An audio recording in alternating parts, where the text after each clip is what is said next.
उस दिन मुझे दो बुरी खबरें मिली। एक तो मुझे मेरे शरीर ने ही दी और दूसरा डॉक्टर्स ने। एक दर्द इतना था कि मैं सही से सांस भी नहीं ले पा रही थी और दूसरी खबर ऐसी थी कि मेरे आंखों से आंसू नहीं रुक रहे थे। आखिर ऐसा हुआ क्या? लोग कहते हैं कि लेप्रोस्कोपी में बहुत छोटे छोटे से कट लगते हैं, पर लेकिन मुझे सबसे ज़्यादा दर्द उस एक कट ने ही दिया। जिस जगह पर ड्रेन पाइप डाली गई थी, उसी कट की वजह से मुझे सांस लेने में और यहाँ तक कि चलने फिरने और उठने बैठने में भी बहुत ज़्यादा दर्द था। नमस्ते, मेरा नाम है सपना और आप देख रहे हैं अनटीचेबल डिज़ायर। मेरी एंड्रोमेट्रियोसिस जर्नी का ये पार्ट 7 है, जिसमें कि मैं आपको बताऊंगी कि मुझे सबसे ज़्यादा दर्द कहाँ था और मुझे किस तरीके से मैनेज करना पड़ा सिचुएशन में। मेरे पेट पर 3 जगह स्टिचेस लगे हुए थे, जिसमें से सबसे लास्ट में एक स्टिच लगा हुआ था लेफ्ट साइड में, ओवरी के जस्ट ऊपर, ड्रेन पाइप। तो जब वो ड्रेन पाइप सबसे एंड में निकाला गया था और उसका स्टिच भी सबसे एंड में लगाया गया था, मतलब ना कोई पेन किलर ना कोई एनेस्थीसिया, डायरेक्ट डॉक्टर आए, उन्होंने ड्रेन पाइप निकाल ली और मतलब मैं अपने पूरे होश में ही थी और उसके बाद उन्होंने उसे सिल दिया, जैसे कि हम कोई कपड़ा सिलते हैं उसी तरीके से। और वो काफ़ी ज़्यादा पेनफुल था। वो मोमेंट तो खैर मैं कभी भूल नहीं सकती, क्योंकि वो सबसे एंड में लगाया गया था स्टिच। तो कोई भी मूवमेंट मैं कर रही थी तो मुझे बहुत ज़्यादा पेन होता था उस स्टिच में, जहाँ पे ड्रेन पाइप लगा हुआ था।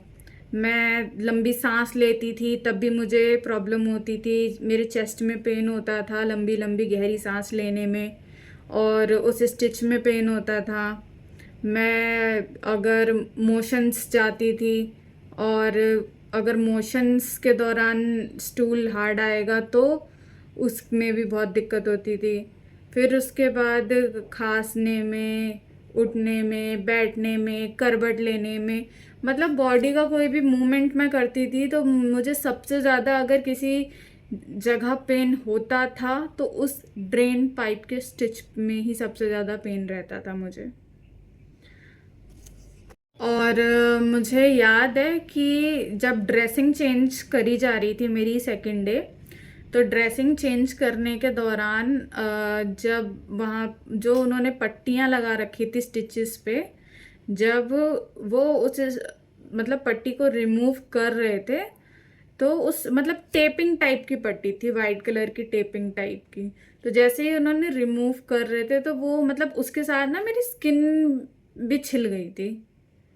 तो मतलब मुझे देख के बड़ा अजीब लगा कि मतलब ऐसा कौन सा इसमें वो लगा हुआ है कि मेरी स्किन भी साथ में छिल गई। तो मतलब फिर डॉक्टर ने बाद में बताया कि ना सबकी स्किन टाइप अलग होती है और आपकी स्किन शायद थोड़ी सी सेंसिटिव है, इसी वजह से ये बहुत जल्दी वैसी रैशेस पड़ गए स्किन पर। फिर उन्होंने कोई ट्यूब वगैरह दी थी जिसे लगाने से धीरे धीरे धीरे धीरे उसमें जलन बंद हो गई थी। नहीं तो जब स्किन छिल गई थी तो बहुत ज़्यादा जलन हो रही थी, जैसे कि मतलब ऐसा लग रहा था कि बहुत बहुत बहुत जलन हो रही थी।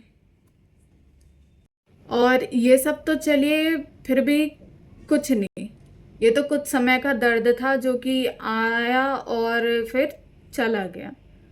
मतलब ये सिर्फ एक टेम्परेरी टाइम का दर्द था कि जब तक ज़ख्म है तब तक दर्द है, उसके बाद तो चलो ठीक हो जाएगा। पर उसके बाद मुझे एक बात बताई मेरे हस्बैंड ने, और वो बात सुनने के बाद शरीर का दर्द तो मैं भूल गई, पर लेकिन जो मेरे दिल में जो दर्द हो गया उसके बाद, वो बहुत मतलब मैं बता नहीं सकती आपको कि मैं तो रोने लग गई, बहुत ज़्यादा रोने लग गई ये बात सुन के। मेरे हस्बैंड ने मुझे बताया कि जिस टाइम मैं ओटी में थी तो मैं तो बेहोश थी, मेरा तो प्रोसीजर चल रहा था ऑपरेशन का। उस दौरान शायद डॉक्टर मेरे हस्बैंड के पास आई होंगी और उन्होंने वो बताया था मेरे हस्बैंड को कि शायद ट्यूब की कंडीशन ठीक नहीं है, या क्या रीज़न था एग्जैक्टली मुझे नहीं पता। तो उन्होंने मेरे हस्बैंड से ये बात बोली थी कि हमें ट्यूब आई थिंक दोनों क्लिप कर देनी चाहिए। अगर हम दोनों ट्यूब क्लिप कर देते हैं तो मे बी कि मैं आईवीएफ के थ्रू प्रेगनेंसी अचीव कर पाऊँ, क्योंकि ट्यूब की कंडीशन का उनका ये कहना है अगर ट्यूब हम क्लिप नहीं भी करते तो भी कभी भी नेचुरल प्रेगनेंसी पॉसिबल नहीं होगी। ट्यूब डैमेज दिखाई दे रही थी उनको लेप्रोस्कोपी और हिस्ट्रोस्कोपी डायग्नोसिस के दौरान। तो मेरे हस्बैंड ने मुझे ये बताया कि तुम्हारी दोनों ट्यूब डॉक्टर्स ने क्लिप कर दी है, तो अब तुम नेचुरल प्रेगनेंसी के लिए कभी भी ट्राई नहीं कर पाओगी। अब तुम्हें प्रेगनेंसी अगर अचीव करनी है तो तुम्हें आईवीएफ का ही सहारा लेना पड़ेगा। और ये बात ऑपरेशन से पहले नहीं कही गई थी, ड्यूरिंग ऑपरेशन, मतलब जब ऑपरेशन हो रहा था उसी समय ये सब चीज़ें डिसाइड हुई। और मुझे तो कुछ भी नहीं पता था इस बारे में।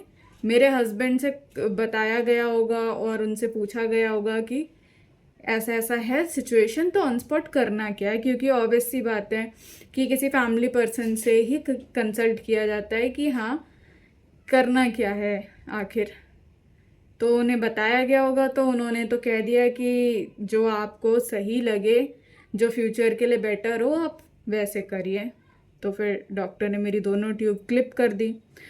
अब क्योंकि मैंने ये चीज़ तो नहीं सोची थी, मुझे ये तो पता था कि ऑपरेशन हो रहा है तो कुछ ना कुछ चीज़ें होंगी, पर ये नहीं सोचा था मैंने कि मतलब मुझे इतनी यंग एज में नेचुरल प्रेगनेंसी ट्राई करने का ही मौका नहीं मिलेगा फिर कभी।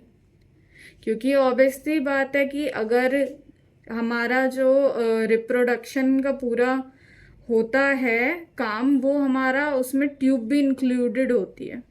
क्योंकि जो हर महीने एग प्रोड्यूस होता है वो अंडा हमारे ट्यूब में जाता है, ट्यूब में जाने के बाद वो ट्यूब में ही स्पर्म से मिलता है और उसके बाद ही आगे चल के वो भ्रूण बनता है। पर लेकिन ऐसा तो अब कुछ हो नहीं पाएगा। अब मेरे पास लास्ट ऑप्शन सिर्फ आईवीएफ का ही है, और अगर मैं प्रेगनेंसी अचीव करना चाहती हूँ तो अब देखते हैं आगे क्या होता है।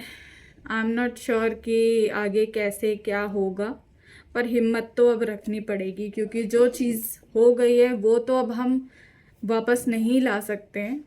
पर लेकिन आगे सब देखा जाएगा कि क्या होता है।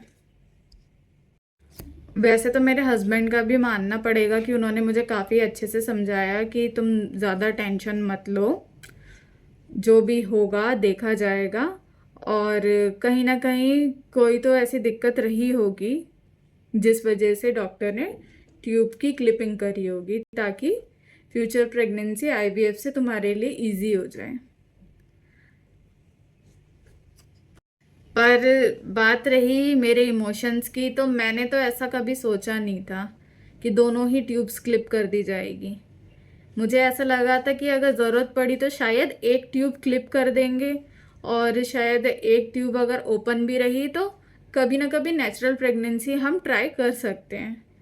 बट अब जब सिचुएशन ये है कि दोनों ही ट्यूब्स बंद है, दोनों ही ट्यूब्स क्लिप है, तो अब तो वैसे भी नेचुरल प्रेगनेंसी का कोई चांस नहीं है।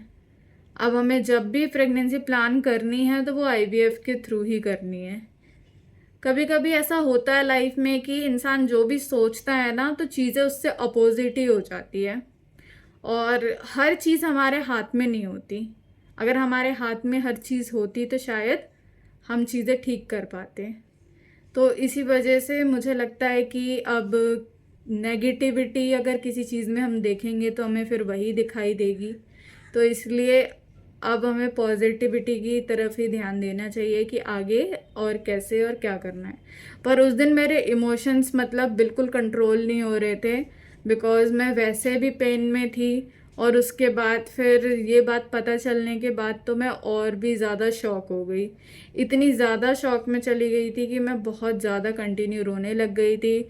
और मुझे नर्सेज वगैरह वो सब यही समझा रहे थे कि तुम इतना ज़्यादा इमोशनल मत हो, इतना मत रो, तुम्हारे रोने से तुम्हारे स्टिचेस पे असर पड़ेगा, तुम्हारे टाँके टूट सकते हैं अगर तुम ज़्यादा रोगी। तो फिर बड़ी मुश्किल से सब ने मुझे चुप कराया था, समझाया था कि मैं नेगेटिव ना सोचूं, अगर पॉजिटिव होना है तो कुछ ना कुछ पॉजिटिव ज़रूर होगा। तो फिर धीरे धीरे करके मैं चुप हो गई। अगर आप मेरी कहानी जानना चाहते हैं तो वीडियो पूरी ज़रूर देखिए। मैंने माना कि मेरे लिए उस सच को एक्सेप्ट करना थोड़ा सा मुश्किल था, पर मेरी कहानी यहीं पर ख़त्म नहीं हुई है। अगले पार्ट में मैं आपको बताऊंगी कि किस तरह से मेरी रिकवरी हुई और मुझे कितने दिन लगे रिकवरी में। साथ में मैं ये भी बताऊंगी कि ऐसे इमोशनल टाइम पे मैंने खुद को कैसे संभाला। और अगर आप भी मेरी इस जर्नी का हिस्सा बनना चाहते हैं तो प्लीज़ चैनल को लाइक कीजिए, सब्सक्राइब कीजिए और शेयर कीजिए। अब मैं मिलूंगी आपको अगले पार्ट में। Thank you.